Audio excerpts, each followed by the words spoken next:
Grounding is essential for electrical safety. It provides a low-resistance path for electrical current to flow in the event of a fault or short circuit.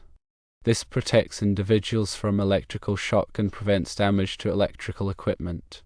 The neutral wire is a current-carrying conductor in an electrical circuit. It provides a return path for the current to flow back to the power source. A conduit is a protective enclosure or raceway that houses and routes electrical wires and cables.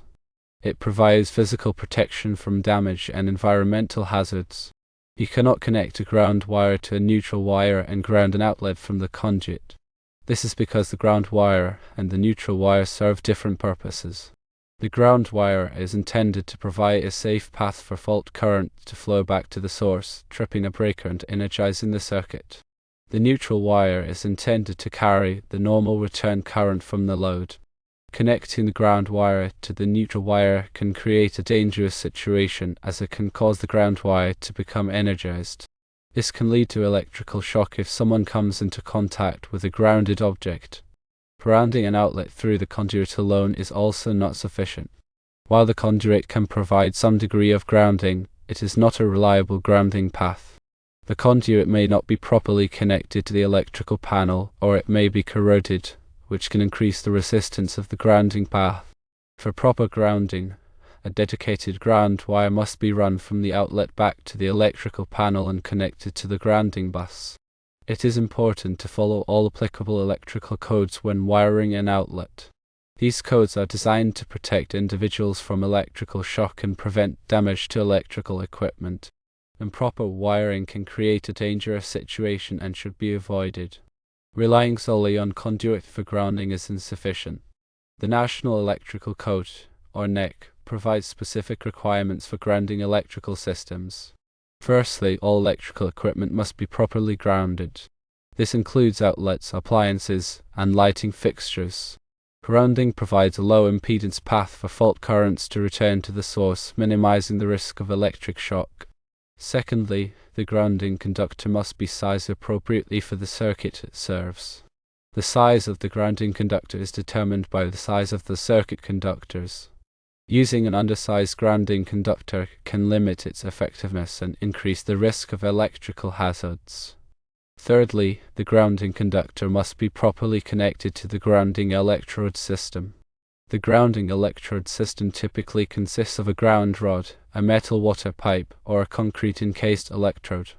Proper connection to the grounding electrode system ensures the fault currents are safely dissipated into the earth. The NEC also addresses the use of metal conduits for grounding.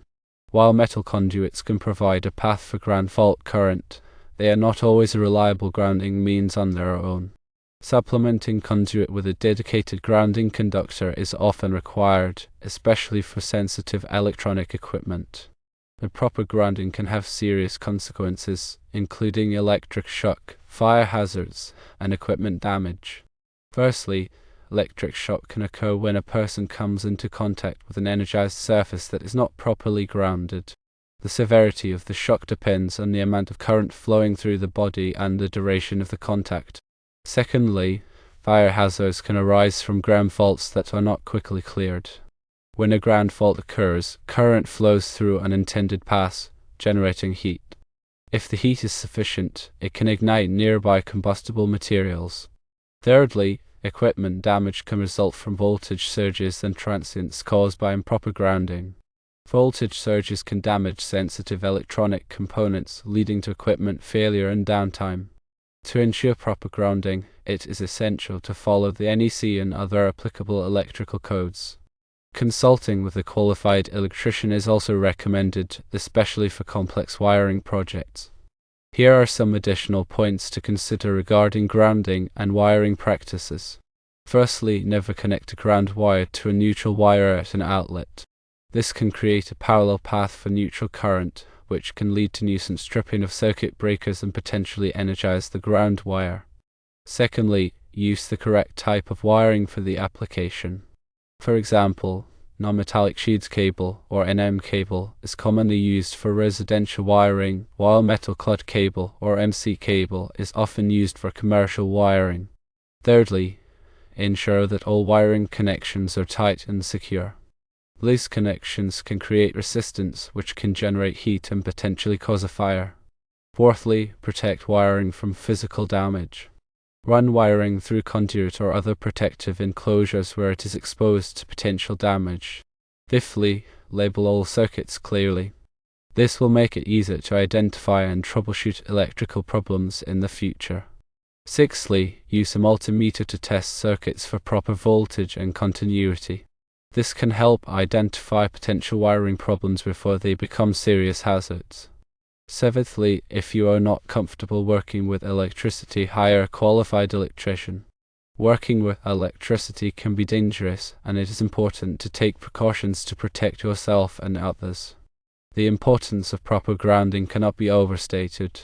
It is a critical safety measure that protects individuals from electric shock and prevents damage to electrical equipment. By following the NEC and other applicable electrical codes, and by consulting with a qualified electrician when necessary, you can ensure that your electrical system is properly grounded and safe. Remember that electrical codes are constantly evolving to reflect new technologies and safety standards. Staying up to date with the latest codes is essential for ensuring the safety of your electrical system. Also consider the specific requirements of your local jurisdiction. Some jurisdictions may have additional electrical codes or regulations that you must comply with. Furthermore, be aware of the potential hazards associated with working with electricity. Always disconnect power to a circuit before working on it, and use appropriate personal protective equipment, such as gloves and eye protection. Grounding is not just about safety, it also contributes to the reliability and performance of electrical equipment. Proper grounding helps to minimize electrical noise and interference, which can improve the performance of sensitive electronic devices.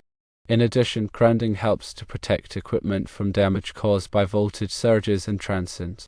It is important to understand the difference between grounding and bonding. Grounding refers to connecting electrical equipment to the earth, while bonding refers to connecting different metal parts of an electrical system together to create a low impedance path for fault current. Both grounding and bonding are essential for electrical safety. Bonding ensures that all metal parts of an electrical system are at the same potential, minimizing the risk of electric shock. Grounding provides a path for fault current to return to the source, tripping a breaker and energizing the circuit. Do not assume that all outlets are properly grounded. It is a good practice to test outlets with a ground tester to ensure that they are properly grounded. A ground tester will indicate whether the outlet is properly connected to the grounding system. If an outlet is not properly grounded, it should be corrected by a qualified electrician. When working with electrical wiring, it is important to use the correct tools. This includes wire strippers, pliers, screwdrivers, and voltage testers. Using the wrong tools can damage wiring and create a safety hazard. Also, when splicing wires, use appropriate connectors. Wire nuts are commonly used for splicing wires in residential wiring. Crimp connectors are often used for splicing wires in commercial and industrial wiring. Ensure that the connectors are properly sized for the wires being spliced and that the connections are tight and secure. Never leave exposed wiring. Exposed wiring can create a serious safety hazard. All wiring should be enclosed in conduit, junction boxes, or other protective enclosures. If you are working on an older electrical system, be aware that the wiring may be outdated or damaged. Older wiring may not be properly grounded or may have deteriorated over time. It is important to inspect older wiring carefully and replace it if necessary. If you are unsure about the safety of your electrical system, consult with a qualified electrician. An electrician can inspect your electrical system and identify any potential hazards. They can also provide recommendations for improving the safety and reliability of your electrical system. In summary, grounding is a critical aspect of electrical safety. It is essential to follow the NEC and other applicable electrical codes to ensure that your electrical system is properly grounded. Improper grounding can create a dangerous situation and should be avoided.